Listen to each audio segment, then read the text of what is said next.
It's time to talk about Cameron Ward and his visit to the Florida State Seminoles. You are Locked On Seminoles, your daily podcast on the Florida State Seminoles, part of the Locked On Podcast Network. Your team every day.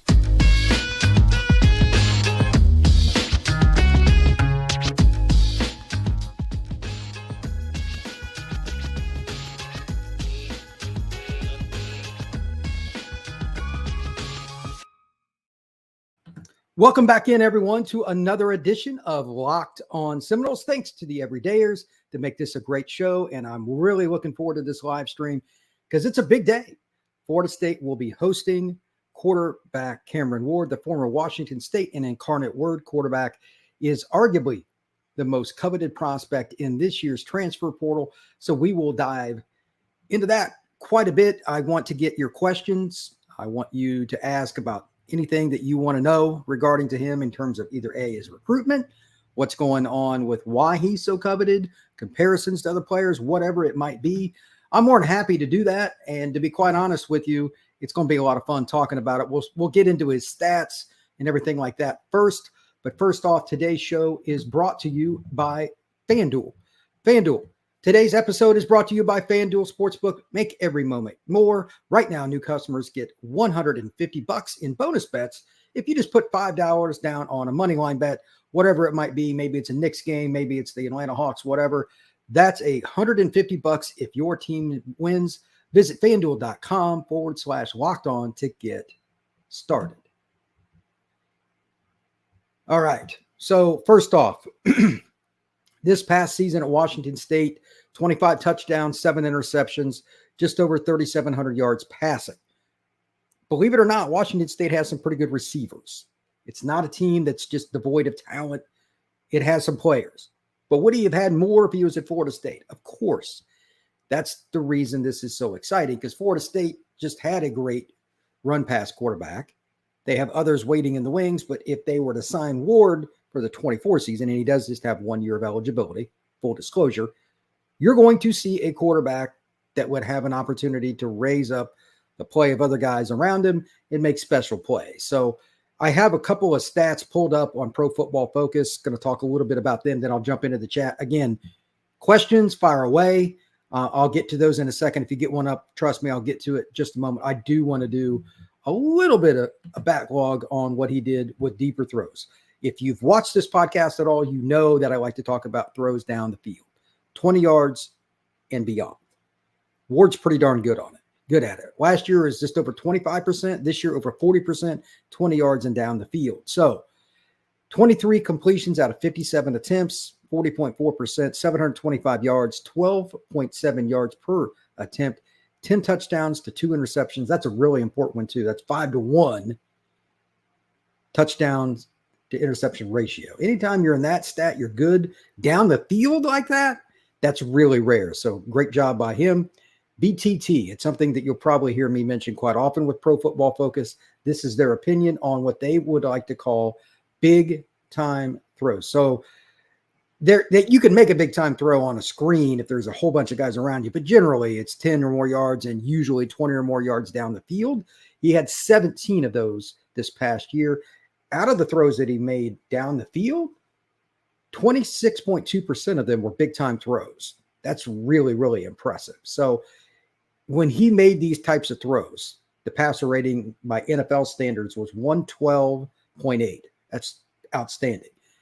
Ironically, it's higher than any other category. And let me just back away from the Pro Football Focus for a second and explain to you why this matters. When you look at the teams that are winning big in college football, doesn't matter which level, I guarantee you FCS, FBS, Group of 5, Power 5, however you want to define it. If you go through 10 teams that are ranked in the top 20, pick whichever ones you want in any division, and then you go all on into the statistics, you look at the teams that are winning, they have a quarterback that is getting the football to play make. Maybe a lot of screens that do it. They might just execute, and that's fine. But generally speaking, they can throw the football down the field, even if they are a running team. Here's a good example. We're going to talk about Georgia quite a bit here in about a week or so after signing day, because Florida State plays them. Georgia has a really good passing game, but a lot of it is predicated on play action. Believe it or not, their offense really isn't all that different based on what they did this year to Florida State. They just don't run the quarterback quite as much. Here's the deal. Accuracy down the field, man. If you do not hit accurate passes down the field when you go against an elite defense, good luck. You're not going to have 12-play drives against elite defenses over and over and over. You have to hit chunk yardage plays. This is not a new scientific revelation. I'm well aware. But that's why Ward is important to Florida State or whatever school he ends up signing with. We'll get into the recruitment part of this here in just a moment. Let me break down some comments here. What we got first? Mike, what's going on, man? How you doing, sir? Jody Beard, I think you will be a good quarterback for this team. Do you think he will be a good fit? I mean, I don't know if there's a better fit based on history than what Ward has done compared to Norvell. Here's the one caveat.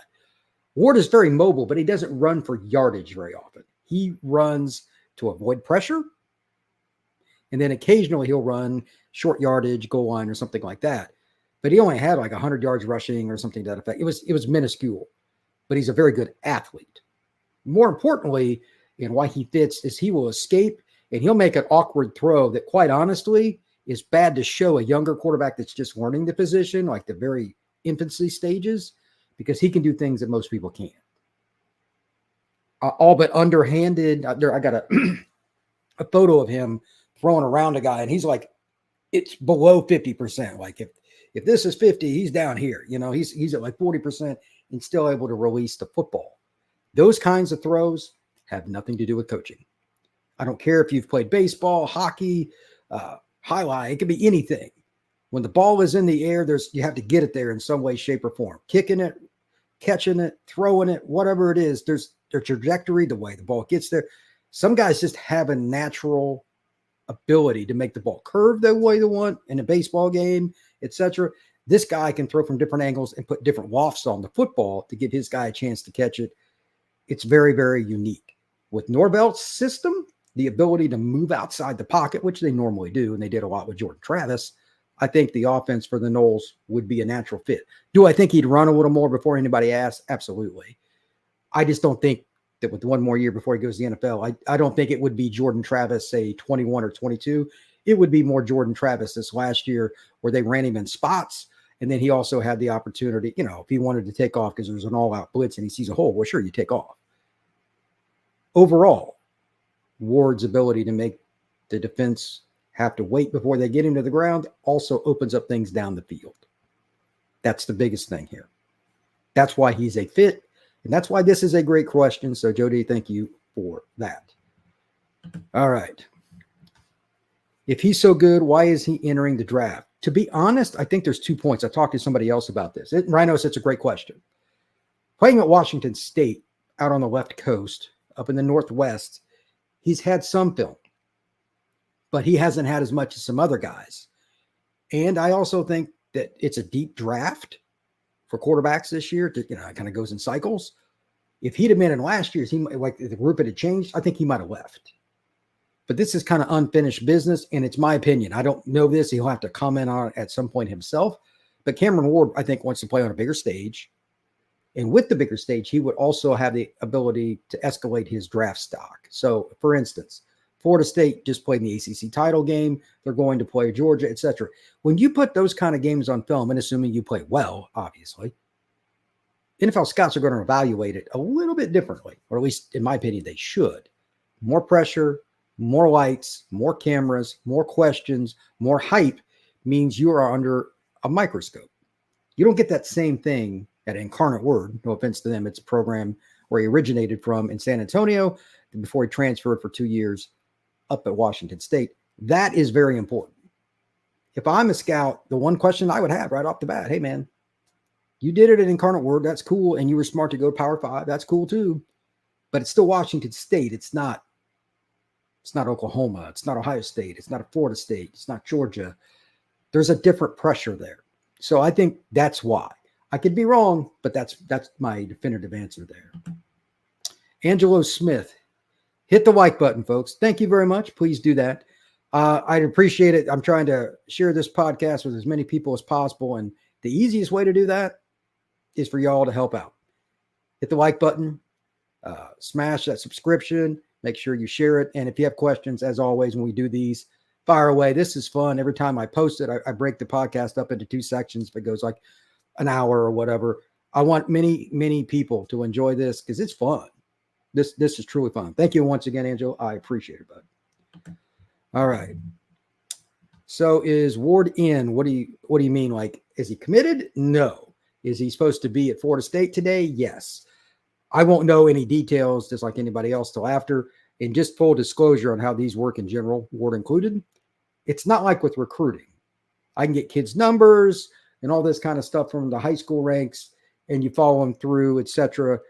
At the end of their commit, you might be able to get a hold of them, although unlikely. And that's it. With the portal kids, unless you had a long-standing relationship with them years and years ago, you're not going to get a hold of somebody.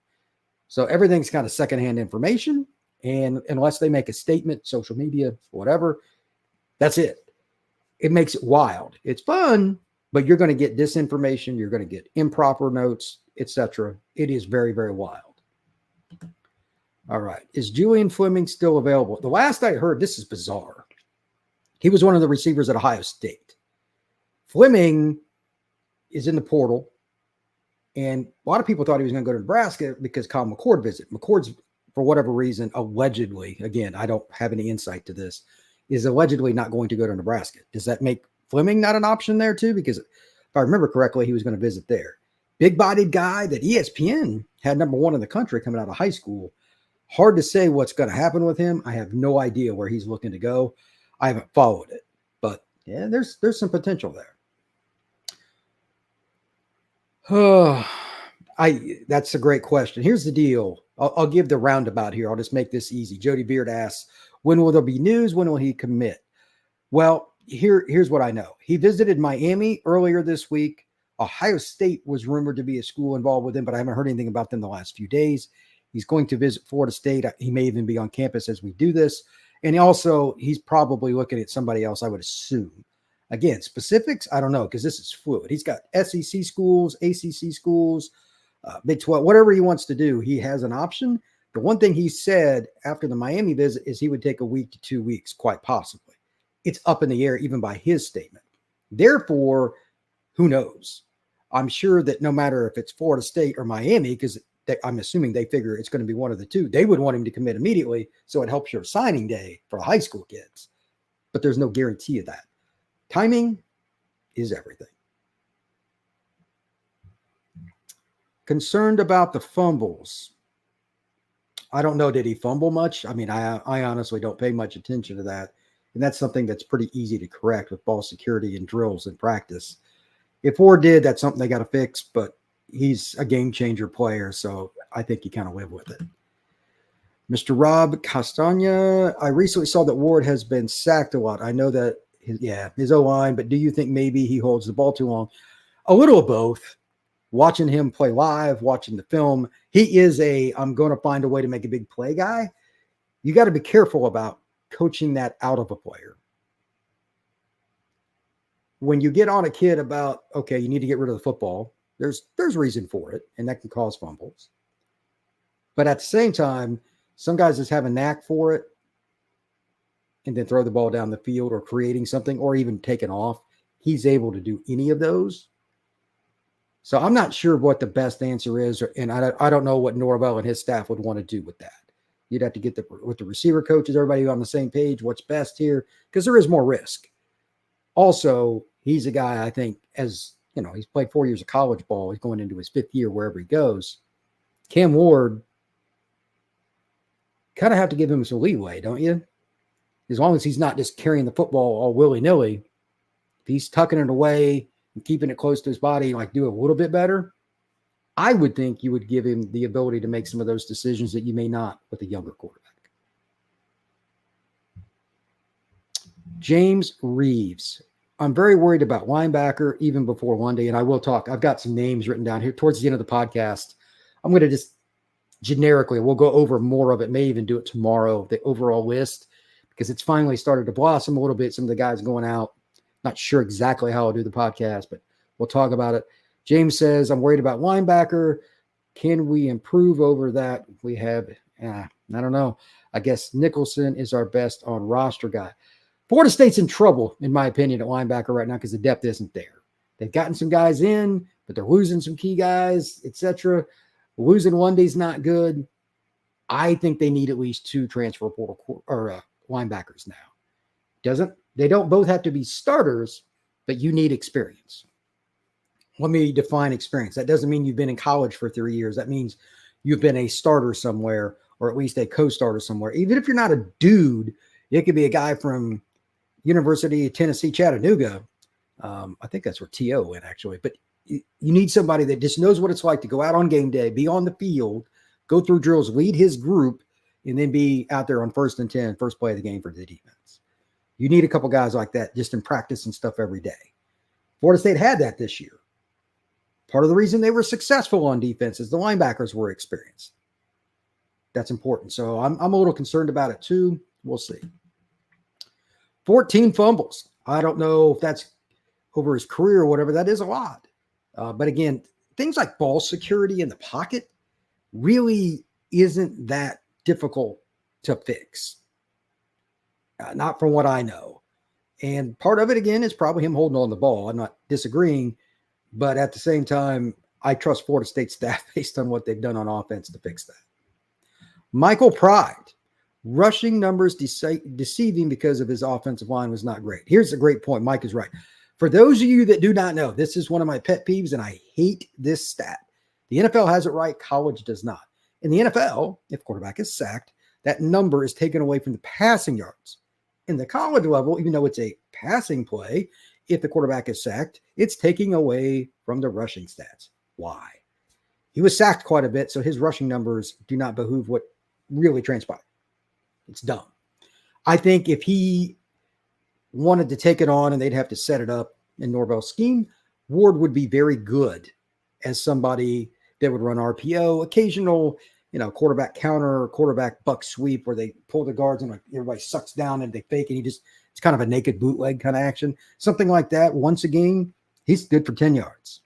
You had 2 or 3 of those plays in a game, especially against a quality opponent that has similar talent, it can tip the scales in your favor on the always important scoreboard. So, yeah, I think that it's really important to keep into a factor here. Florida State's going to be rebuilding their O-line a little bit, et cetera, and we'll talk some about that again with the transfer portal tomorrow, the days after. But this is huge. He's gotten his butt kicked from sticking in there at Washington State. They don't have the same talent as some of the upper echelon Power 5 teams do, so he lost more yardage. Be careful reading into his stats. That's a really good point by Michael Pride. Patrick Wilson, that Ward kid isn't nearly cerebral enough to run the North. Why? What would make you say that, Patrick? We could not disagree more. Torrey Sims, I haven't heard, is Benson playing the bowl game? I don't know, but my guess is if he does, it would be shocking based on everybody else. I just assumed he'd already opted out. I haven't even checked. If somebody wants to pop that in the chat or if they're to have, so be it. But I honestly do not know. Running back is the spot above any other.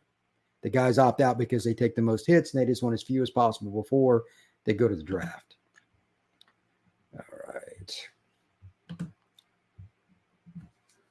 Mr. Broccoli, do you think Lundy is just a money play like Peyton?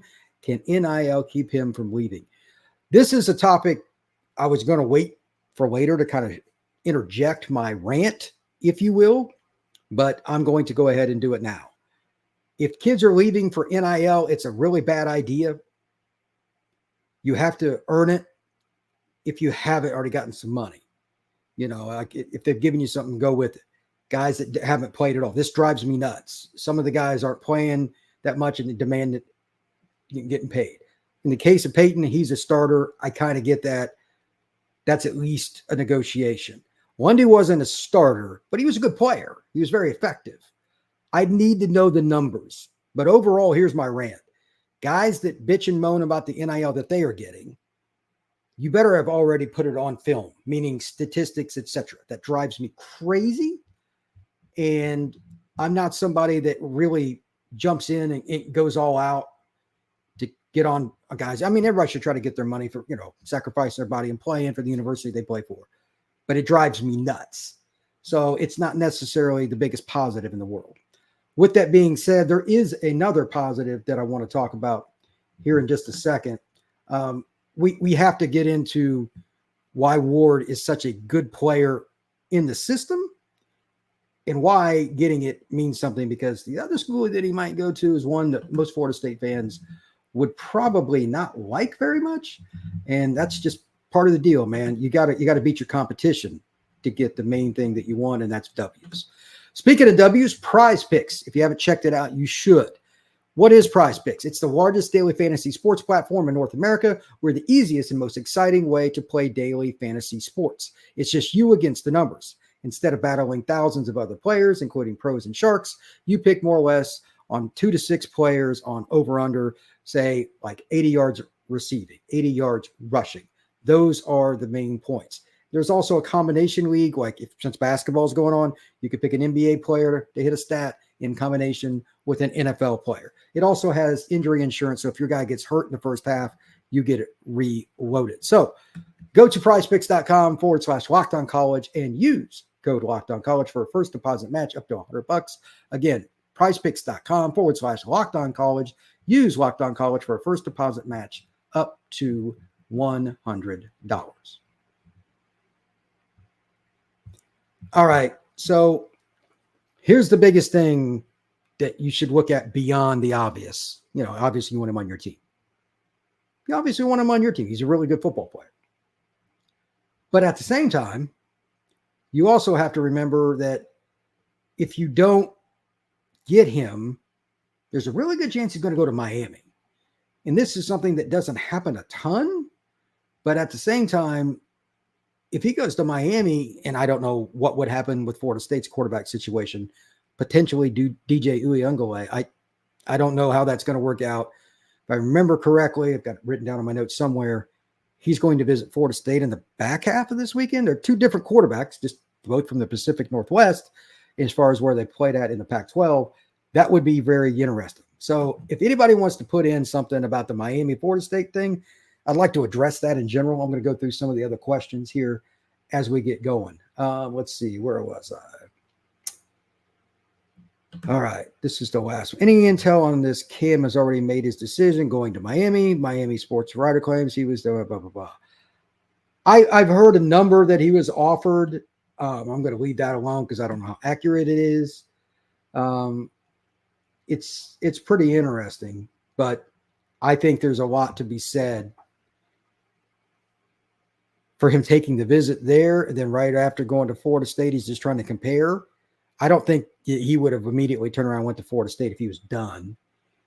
That wouldn't make any sense unless he already had it booked and he just wanted to honor it, possibly.